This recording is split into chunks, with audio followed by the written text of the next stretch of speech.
할렐루야. 참 좋으신 주님의 은총과 평화가 우리 가운데 늘 함께 계시기를 주의 이름으로 간절히 축원드립니다.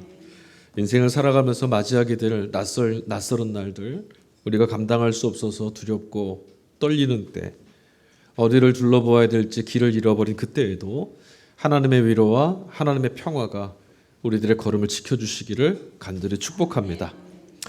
오늘 우리가 일독서 본문 읽었습니다. 사도행전 말씀을 읽었는데 지난주에 함께 읽었던 사도행전 8장의 말씀, 그리고 그때 읽었던 내용 중에 빌립과 에디오피아 여왕 그의 신하였던 내시가 등장했죠. 오늘은 사도 베드로와 이방인 백부장 고넬료라고 등장인물이 바뀌었을 뿐 내용은 무척 닮아 있습니다. 특이한 점은 내시나 고넬료가 유대인들의 입장에서 본다면 아주 전형적인 이방인들임에도 불구하고 오늘 말씀 속에서 주된 인물로 등장하고 있다는 거예요. 사도들이나 또는 교회 공동체의 어떤 중요한 위치에 있는 분들이 아니라 이방인들. 아시다시피 여러분, 성서 기자들뿐만 아니라 예수님의 제자들은 모두 다 유대인들이었습니다. 물론 예수님도 유대인이셨죠. 유대인들은 할례받지 않았다는 이유 때문에 이방인들을 아주 꺼려했습니다. 밥상을 마주하는 것만으로도 부정하다고 생각했고, 길을 지나다가 얼굴을 부닥치는 것, 옷깃을 스치는 것, 손을 잡는 것 상상도 할 수 없습니다. 그래서 상종하지 않으려고, 가급적이면 이방인은 쳐다도 보지 않고 마주치지도 않고 상종하지 않으려고 애를 썼습니다. 그건 유대인들이 살아왔던 역사와 무관하지 않습니다. 왜냐하면 역사 속에서 유대인들은 이방인들에 의해서 죽임당했습니다. 그들의 형제가, 그들의 부모가, 그들의 자녀가 이방인들에 의해서 잔혹하게 살해되는 일들이 반복됐습니다. 성전은 이방인들에 의해서 무너졌고 나라가 그들에 의해서 망했습니다. 이런 기억이 쉽게 사라질 리가 없습니다. 그런데 그럼에도 불구하고 오늘 사도행전을 기록했던 성서기자 누가는 유독 이방인에게 복음이 전해졌다라고 하는 이 사실을 주목하고 있고 이 얘기를 우리에게 계속해서 반복해서 이야기해주고 있습니다. 아마도 그만큼 교회 공동체 안에서 이방인에게 복음이 전해진다는 것이 매우 이례적이고 매우 놀라운 일이었기 때문이 아니었을까 생각해 볼 수 있습니다. 여러분, 본래 사람은 누구나 낯설은 것들을 꺼려하죠. 여러분들도 아마 낯설은 것, 모험심이나 투철한 어떤 개척정신이 있는 분들 빼고는 대부분이 낯설은 것은 조금 꺼려합니다. 낯설은 장소에 가는 것도 불편하고 자신의 영역 안에 낯설은 누군가가 들어오는 것도 불편하고 싫은 일입니다. 낯설음이라는 것은 내 자신이 확보하고 있는, 우리 스스로가 가지고 있는 어떤 평안한 것들, 안정감 있는 것들을 깨트릴 수 있는 위험이 될지도 모른다고 하는 이런 두려움으로 이어질 수밖에 없습니다.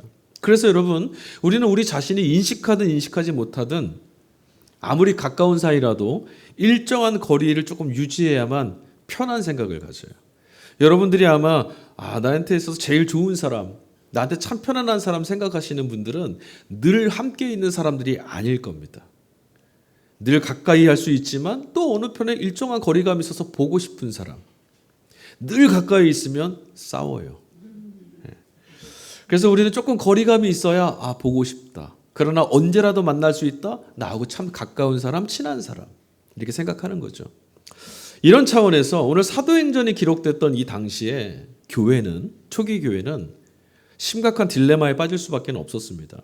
왜냐하면 유대 전통을 따라 살고 있었던 그들에게 이방인을 대하는다라는 것이 여전히 불편하고 낯설 수밖에 없었는데 복음이 전해지면서 교회 안에 이방인들이 들어오기 시작했어요. 이 사실은 참 어려워졌습니다. 왜냐하면 내심 외면하고 싶고 꺼리낌이 여전히 남아있어서 이거 지원하지 못하는데 복음을 전해야만 한다라고 하는 이 교회로서의 정체성도 포기할 수는 없었기 때문에 그래요. 예수님이 땅끝까지 가서 복음을 전하고 증인되라고 하셨기 때문에 안전할 수는 없고 또 그들을 마주한다는 것이 속이 불편하고 그렇다고 속으로는 혐오하고 꺼려하고 미워하면서도 겉으로는 아무 일 없는 것처럼 태연하게 복음을 전할 수는 없으니 아마도 미칠 노릇이었을 겁니다. 그런데 이게 여러분 2000년 전 초기 교회 안에만 있었던 문제는 아닌 것 같습니다. 오늘 한국 교회도 이런 치열한 문제들 앞에 서 있습니다. 여러분, 우리 동성애를 한번 예를 좀 생각해 봤으면 좋겠어요. 교회 공동체는 여러분 아시다시피 조건 없이 주님의 사랑을 무조건적이고 차별함이 없는 복음으로 전하는 공동체입니다. 그렇죠? 우리가 전하고 있는 복음은 하나님이 죄인을 차별함 없이 조건 없이 용납해 주셨습니다. 이 소식 아니었습니까? 하지만 여러분, 우리는 동성애자들에게만큼은 먼저 동성애를 포기하고 돌이키는 것을 조건으로만, 그걸 전제로만 너희를 사랑하겠다라고 말합니다. 먼저 우리 편의 요구 사항을 강요하는 방식을 사랑이라고 포장할 수 있을까? 이런 생각이 듭니다. 만일 여러분 이 시간에 저 교회 문을 열고 누군가 예배를 드리겠다고 들어왔다고 한번 생각해 보죠. 근데 그 사람이 동성애자입니다. 과연 우리는 친절한 웃음을 띠면서 그들을 대할 수 있을까요? 아마도 동성애자라는 사실을 아는 순간부터 일그러진 마음을 우리는 감추지 못할지도 모르겠습니다. 다시 한번 여쭙겠습니다. 지금 우리가 전하고 있는 복음, 누구에게 또 누구를 위한 복음입니까? 복음은 들어야 하는 이들에게 복된 소식이어야 되지 않겠습니까? 그런데 지금 우리는 과연 들어야 하는 이들에게 복된 소식을 전하고 있습니까? 아니면 전하고 있는 우리 마음에 흡족하고 전하고 있는 우리 마음에 흐뭇한 그런 소식을 복음이라고 말하고 있는 걸까요? 어쩌면 한국교회가 유독 동성애자들을 향해서 나를 세우는 까닭은 사랑하고 싶지 않은 낯설은 이들이 우리의 경계 안으로 들어오는 것들을 막기 위해서, 또 사랑한다고 말은 하지만 정작 조건 없이는 사랑할 수 없는 무력하고 비겁한 우리의 민낯을 감추고 싶어서는 아닌가, 이런 생각도 하게 됩니다. 이방인 선교를 통해서 곳곳마다 교회가 세워졌습니다. 여기에는 바울 사도가 큰 몫을 감당했죠. 교회가 곳곳마다, 바울이 거하는 곳마다, 머무는 곳마다, 방문하는 곳마다 세워지기 시작했고, 복음은 주님의 말씀처럼 정말 땅끝까지 전해지기 시작했습니다. 그로부터 자연스럽게 불거진 이방인들의 교회 안으로 들어오더라 라고 하는 이런 현실의 문제 앞에서 적어도 2000년 전의 교회, 2000년 전의 성도들은 아주 치열하게 고민했습니다. 하지만 여전히 그럼에도 불구하고 이방인에게 복음 전하는 일이나 그들을 교회로 받아들여야 한다는 사실을 꺼리는 사람들이 교회 안에는 남아 있었습니다. 오늘 우리가 읽은 사도행전 말씀, 여러분 사실은 이 말씀은 이방인들에게 어떻게 복음을 전해야 될까, 그들에게 복음을 전하는 것, 그들의 교회 안에 들어오는 것들을 설득하기 위해서 명분으로 제시하고자 사도행전 기자가 기록한 말씀입니다. 사도행전을 기록했던 누가가 이방인을 우리가 복음 전도해야 된다, 그들이 교회와 하나 되어야 된다, 우리가 그들과 하나라고 하는 명분을 제시하기 위해서 사용하고 제시했던 말씀은 오늘 그리고 지난주에 우리가 읽었던 말씀이었습니다. 이방인 선교를 주도하고 있는 이가 사실은 교회가 아니고 사실은 사도가 아니라 성령께서 하시는 일이다, 이렇게 말했어요.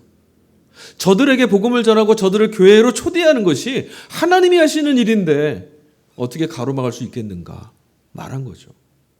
교회 안에 있는 역사, 교회 안에서 지금 이루어지는 이 일들, 이게 성령이 하시는 일이라고 사도 행전을 기록한 성서 기자가 우리에게 전하는 말입니다. 그러나 여러분, 그렇다고 해서 성령께서 이 일을 하셨다는 이 말씀을 무턱대고 이 모든 게 성령의 역사다라고 그냥 받아들일 수는 없잖아요. 교회 안에 있는 사람이라면 누구라도 예외 없이 맞습니다, 이건 성령이 하신 일입니다라고 수긍할 만한 근거가 필요합니다. 그래서 누가는 오늘 이 사도행전 말씀을 기록하면서 그 근거를 두 가지를 제시합니다. 사도행전 10장 46절입니다. 그들은 이방 사람들이 방언으로 말하는 것과 하나님을 높이 찬양하는 것을 들었기 때문이다. 그때 베드로가 말하였다. 이방인에게 베드로 사도가 지금 이방인 백부장 고넬료에게 복음을 전하고 예수 그리스도의 이름으로 세례를 베푸고 하는 이 모든 일들이, 그가 그렇게 할 수 있었던 일이 두 가지 이유 때문인데, 이방 사람들이 방언을 말했고 또 그들이 하나님을 높이 찬양하는 것을 보니 이거 성령이 하시는 일이니까 내가 어찌 안 할 수가 있겠느냐, 근거된 거예요. 자, 그러면 지금 근거가 뭐였죠? 두 가지가 방언 말하는 것과 하나님을 높이 찬양하는 것, 그들을 통해서 하나님이 높임 받으셨던 것, 이거 두 가지입니다. 자, 여러분 한번 질문 드려볼까요? 여러분 어떠세요?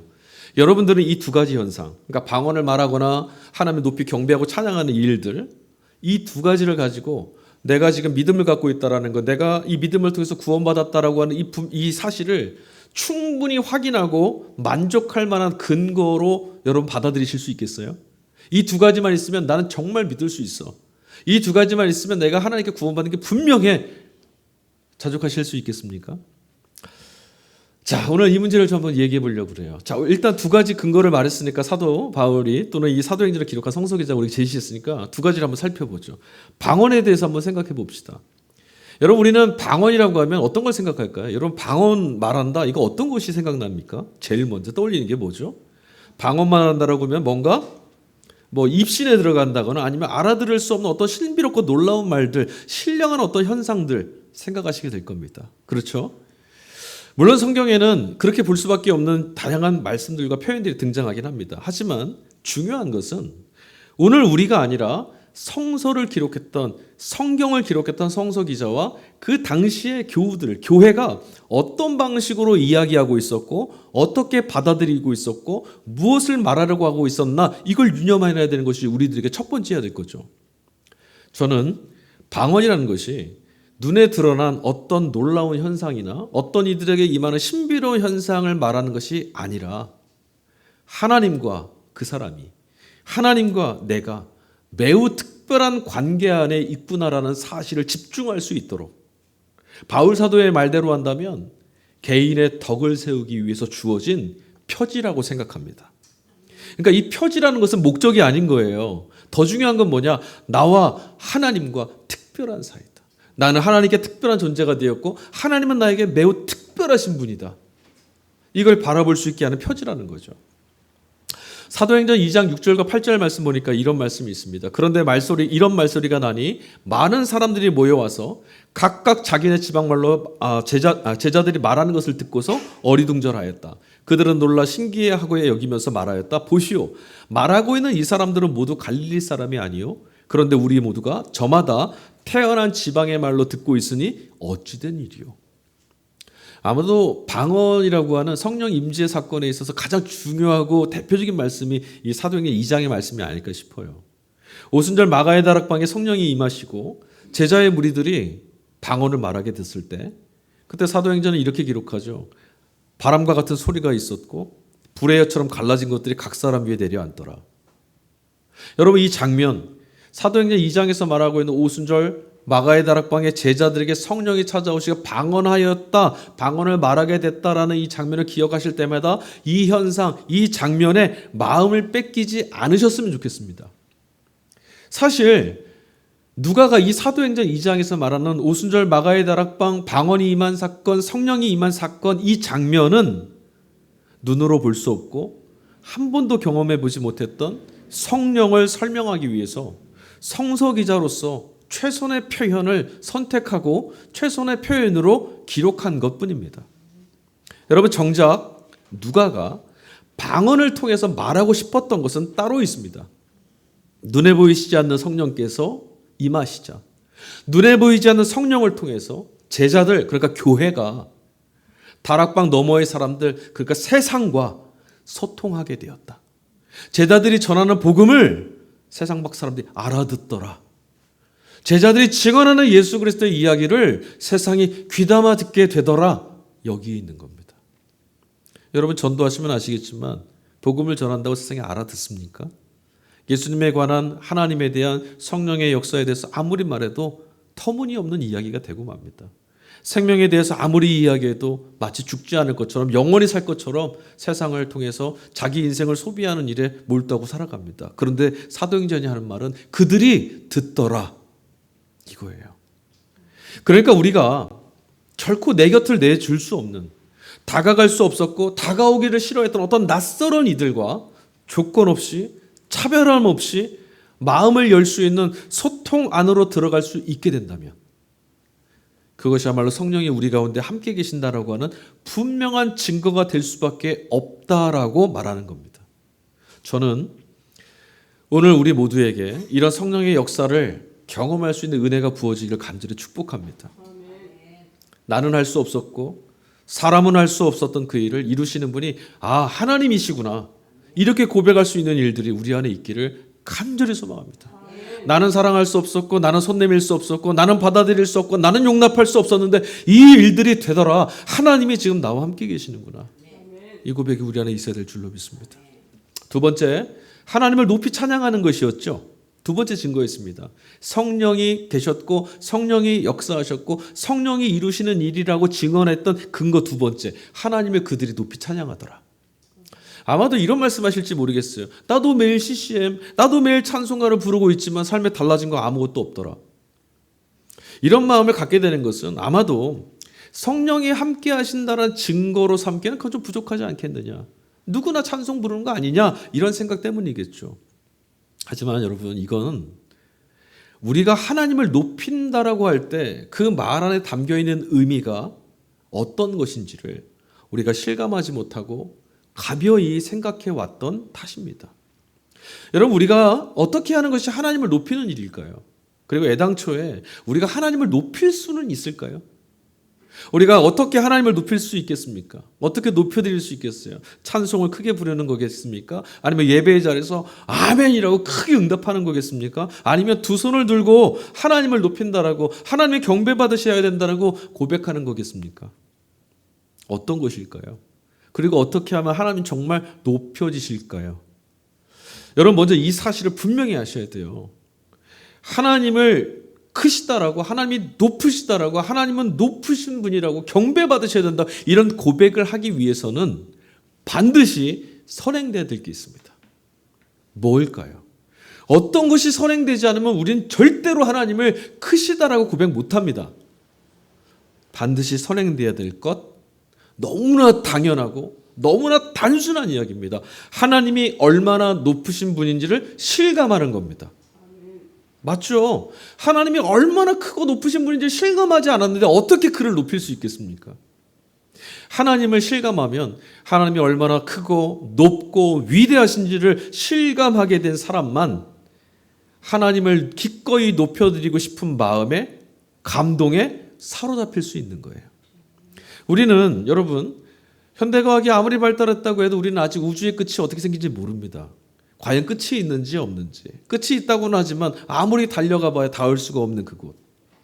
그런 우리들인데 우리 안에 있는 세포 하나하나, 우리가 살고 죽는 모든 일, 이 어떤 것 하나도 우리는 제대로 알지 못하는데, 그런데 이 모든 것들을 존재하게 계신 하나님, 창조하신 하나님, 그분이 얼마나 높으신지 우리가 어떻게 헤아릴 수가 있겠어요?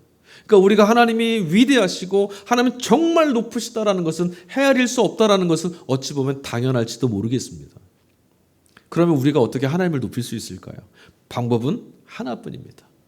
하나님이 얼마나 높으신지를 실감할 수 없어서 하나님을 높일 수 없다면, 그럼에도 불구하고 하나님을 높이려면 상대적으로 우리 자신을 낮추는 방법밖에 없습니다. 내가 얼마나 작은 줄 알면 그 앞에 섰을 때 하나님은 정말 크시구나 실감할 수가 있어요. 내가 꽤 괜찮은 사람이구나, 내가 꽤 가능성이 있구나, 우리의 세계가 꽤 넓구나, 이렇게 생각하면 절대로 하나님을 높은 분으로 실감할 수 없습니다.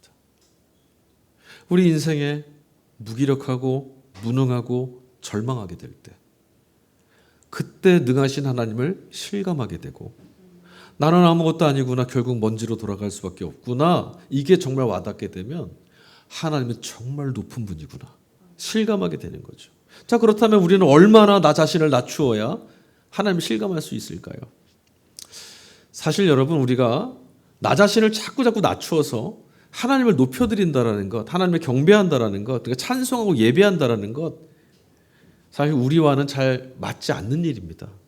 왜냐하면 우리들은 언제나 내 자신을 드러내고, 내 자신이 인정받고, 내 자신이 높여지고, 내 자신이 자꾸 받아들여지는 것, 이런 것들을 좋아하고 원하는 것을 본성으로 갖고 있기 때문에 그래요.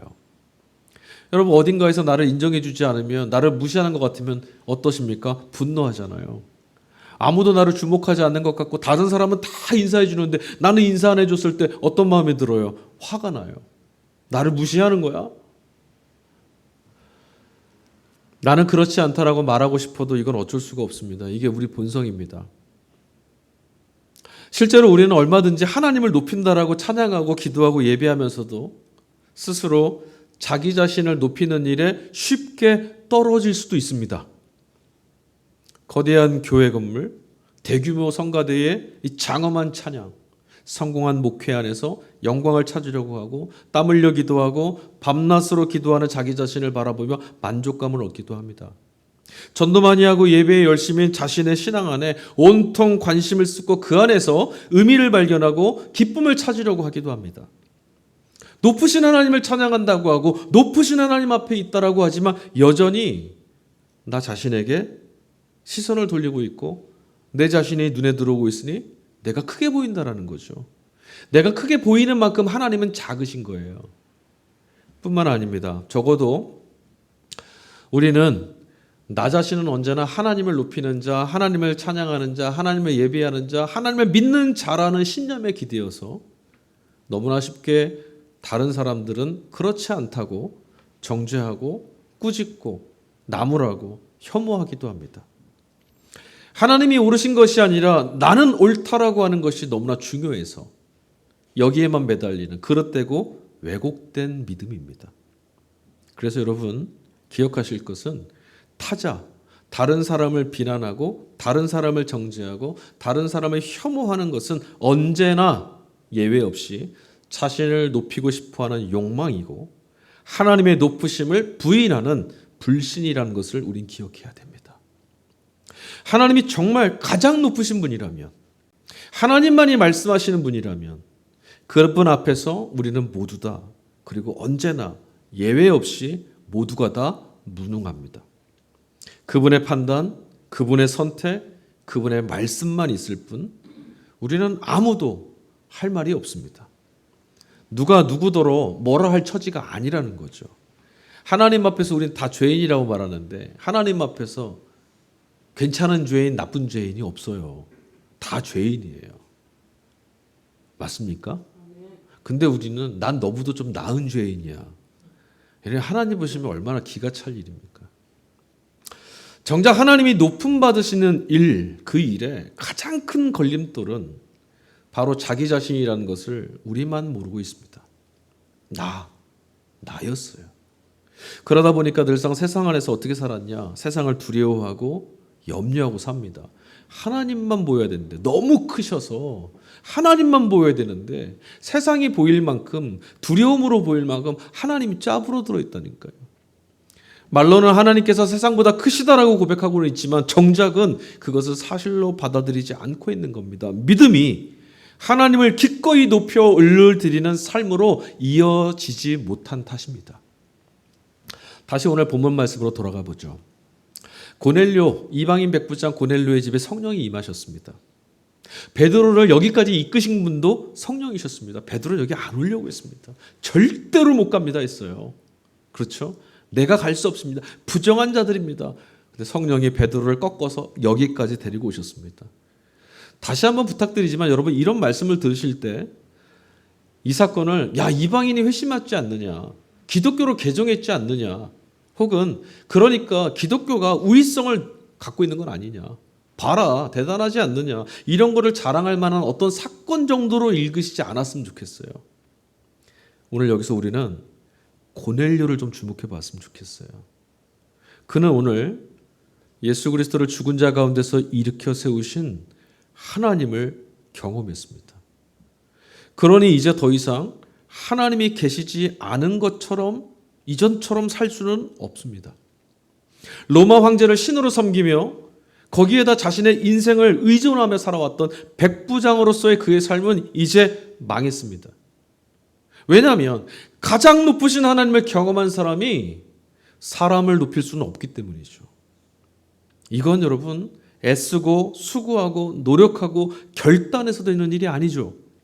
성령이 임하시고 성령을 통해 지금 여기 계신 하나님, 부활하신 그리스도를 경험한 이후에 자연스럽고 마땅하게 일어난 일입니다. 넘치는 하나님의 사랑을 맛보게 된다면, 죄인을 용납해 주시는 그분의 넉넉한 품을 경험한 사람이라면 누구라도 내 밖에 있는 누구라도 기꺼이 끌어안아 줄 수 있지 않겠습니까? 자연스럽게 마땅하게 언제나 기쁨 안에서 살아갈 수 있지 않겠습니까? 망하게 될지도 모른다는 두려움 없어지지 않겠습니까? 염려와 근심에 매몰될 일 없지 않겠습니까? 인색하거나 궁색해질 일 없지 않겠습니까? 오늘 서신서 요한일서 5장 6절입니다. 성령은 증언하시는 분입니다. 성령은 곧 진리입니다. 성령께서 그들의 삶에, 우리의 삶에, 우리 곁에서 예수 그리스도를 승리케 하신 높으신 하나님, 조건이나 차별함 없이 죄인인 우리를 기꺼이 자녀 삼아 주신 하나님 사랑을 증언해 준다면, 그 일을 경험한다면 우린 이렇게 살 수밖에 없습니다. 이제 우리는 성령을 통해서 부활하신 예수 그리스도, 그리고 살아계신 하나님을 눈으로 보아 아는 방식이 아니라 성령을 통해서 만나는 새로운 경험을 하게 된 사람들입니다. 그러니까 눈으로 예수님 보여주세요, 하나님 보여주세요가 아니라 성령을 통해서 여기 계심이 분명합니다라고 고백할 수 있게 된 사람들이 됐다는 거죠. 이 말은 성령께서 바람처럼 오고 가시는 것처럼 주님께서도 오늘 눈에 보이지 않는 비밀스러운 방식으로 우리를 찾아오시고 우리와 함께 하시는 분이다라고 하는 뜻이에요. 눈에 보이지 않는 비밀스러운 방식으로. 그러니 어디 계시냐? 이게 아니라 믿어야 되는 거죠. 여전히 여러분, 주님이 성령으로 비밀스러운 방식으로 여전히 우리 가운데 찾아와 계시는 이유가 뭘까요? 이유는 하나뿐입니다. 요한복음 오늘 복음서 15장 11절입니다. 내가 너희에게 이러한 말을 하는 것은 내 기쁨이 너희 안에 있게 하고 또 너희의 기쁨이 넘치게 하려는 것이다. 누구의 기쁨이요? 주님의 기쁨이 우리 안에 있게 하고, 그냥 있게 하는 것이 아니에요. 넘치게 있는 거예요. 어떤 때는 있고 어떤 때는 없는 게 아닙니다. 언제나 차고 넘쳐서 우리를 슬픔과 절망과 두려움과 염려와 근심으로 내모는 어떤 일이라도 덮고도 남음이 있는 기쁨을 주시려고 주님이 우리의 곁을 찾아오신다는 거죠. 성령을 통해서. 여러분, 주님을 눈으로 뵙게 되는 그날까지 세상 안에서 믿음을 지키며 우리는 살아가야 됩니다. 세상 안에서. 믿음을 지키며 산다라는 말은 믿음을 끊임없이 도전받는다는 얘기겠죠. 그때 우리가 이 세상을 믿음으로 흔들림 없이 오롯이 끝까지 달려갈 수 있으려면 오직 무엇이 있어야 되냐면 주님 안에 있는 기쁨, 주님 안에 있는 생명, 이게 있어야 합니다. 이게 있어야만 세상을 이길 수가 있습니다. 주님이 하나님을 바라보시면서, 아버지를 바라보시면서 아버지의 사랑 안에 거하시면서 누리셨던 그 충만한 기쁨, 그게 우리에게도 있어야만 오늘 염려 안 할 수 있습니다. 그 기쁨이 있어야만 오늘 내몰린 두려움에서 벗어날 수 있습니다. 그 기쁨이 있어야만 걱정하지 않고 기쁘게 살 수가 있습니다. 하지만 여러분, 여전히 우리에게는 주어진 현실의 문제가 있고 살아가야 될 세상이 주님보다 더 크게 보일 때가 있죠. 주님의 말씀이 잘 들리지 않고 제 자신을 높여야 된다라고 하는, 내가 여기 이렇게 살아있다는 걸 확인해야만 하는 이 조급함에 내몰릴 수도 있습니다. 그러나 여러분, 그때마다 이 말씀을 기억하십시오. 오늘 복음서 16절 말씀입니다. 너희가 나를 택한 것이 아니다. 내가 너희를 택하여 세웠다. 그것은 너희가 가서 열매를 맺어 그 열매가 언제나 남아있게 하려는 것이다. 그리하여 너희가 내 이름으로 아버지께 구하는 것은 무엇이든지 다 받게 하려는 것이다. 하나님 아버지께로부터 무엇이든 다 공급받는 삶을 살게 하시려고 예수님께서 우리를 택하여 주셨답니다. 초기 교회 성도들은 삶이 아무리 힘겹고 믿음이 흔들리고 주저앉고 싶은 일들이 찾아온다 할지라도 이 말씀 하나만은 굳게 붙들고 살았습니다. 사람으로서는 할 수 없는 이 모든 일들을 이루시는 것은 하나님뿐이시다. 나는 절망하고 나는 불가능해서 이게 포기하고 싶지만, 그러나 그럼에도 불구하고 하나님은 하실 수 있다. 사랑하는 성도 여러분, 우리에게도 이 믿음 있기를 간절히 축복합니다. 여러분들 이 사실 하나에 운명 걸고 사시면 됩니다. 하나님은 하실 수 있습니다. 그런 이들이었기 때문에 초기 교회 성도들은 이방인에게도 복음이 전해지고 있다는 이 사실을 바라볼 때, 성령을 통해서 부활하신 주님께서 여전히 우리들과 함께하고 계시는구나, 이 사실을 엿볼 수 있었고 믿을 수 있었던 겁니다. 우리가 애쓰지 않고 우리가 스스로 드러내고 입증해내지 못해도 때로는 믿음이 없는 것처럼, 아니 내가 언제 믿음이 있었는가 싶을 만큼 비틀거린다 할지라도, 아무것도 내세울 수 없을 만큼 쓸모없는 인생인 것처럼 전락해버릴지라도, 여러분은 아무것도 염려하지 마시고 아무것도 근심하지 마십시오. 왜냐하면 성령께서 우리의 믿음을 북돋워 주실 것이고 우리의 눈을 열어주실 것이고 우리의 귀를 열어주실 것이니 그때까지는 하나님께서 예수 그리스도 안에서 이루신 놀라운 구원과 그 구원의 소식을 우리에게 가져다 주신 주님만 바라보고 계십시오. 그러면 됩니다. 너희가 나를 택한 것이 아니라 내가 너희를 택하였다. 성령을 통해서 여러분은 언제나 먼저 손 내밀어 주시고 언제나 먼저 찾아내시고 언제라도 우리를 포기하지 않으시는 그분의 음성을 들으실 수 있기를 빕니다. 그래야만 삽니다. 그가 우리를 죄와 죽음에서 해방시켜 주실 것을 여러분 믿으시길 바랍니다. 그분의 위로 안에서 그분의 사랑 안에서 비로소 우리는 우리 안에 낯설은 이들을 내몰기 위해서 세웠던 벽들이 무너지고 사랑할 수 없었던 믿을 수 없었던 불신의 담들이 무너지는 기쁨을 누릴 수 있게 될 겁니다. 죽음을 깨뜨리시고 부활하신 주님만이 우리들의 능력이시고 우리들의 희망입니다. 지금 여기 우리와 함께 계시는 성령께서 저와 여러분 안에 이 믿음을 북돋워 주시기를, 이 믿음을 더해 주시기를, 이 은혜를 더해 주시기를 빕니다. 아멘. 이 시간에 우리 함께 성찬 함께 나누고 싶습니다. 여러분이 성찬을 함께 거행하실 터인데 내가 너희를 택하였다. 이 말씀, 나는 너희를 포기하지 않았다. 끝까지 이 말씀으로 우리와 함께 계시는 주님을 오늘 우리가 성찬을 통해 먹고 마실 겁니다. 이 말씀은 우리가 주님 안에, 주님이 우리 안에 거하심을 믿는 확인의 자리, 식탁으로 간다는 거겠죠. 주님이 우리를 버리지 않으셨다는 이 사실에서 우리의 신앙과 우리의 믿음은 시작됐습니다. 그리고 그 안에서 우리의 마지막 가는 길도 완성될 겁니다. 우리 성찬을 준비하면서 함께 좀 기도했으면 좋겠어요. 고통받고 시름 속에 내몰려 있는 비루해진 이 세상을 위해서 여러분 기도하시고 우리 교회가 교회되도록 하나님 말씀 앞에 온전히 순응할 수 있도록, 그래서 나를 무너뜨리는 일에 치열하게 말씀 앞에 반성하고 용기를 내고 믿음을 갖는 교회, 깨어진 세상에 소망을 가져다 줄 수 있는 교회, 절망하는 이들에게 하나님의 용납이 여기 있지 않느냐고, 괜찮다고, 아직은 끝나지 않았지 않냐고, 하나님이 당신을 위해 하실 일이 남아있더라고, 복음을 전할 수 있는, 위로할 수 있는 교회가 되게 해달라고.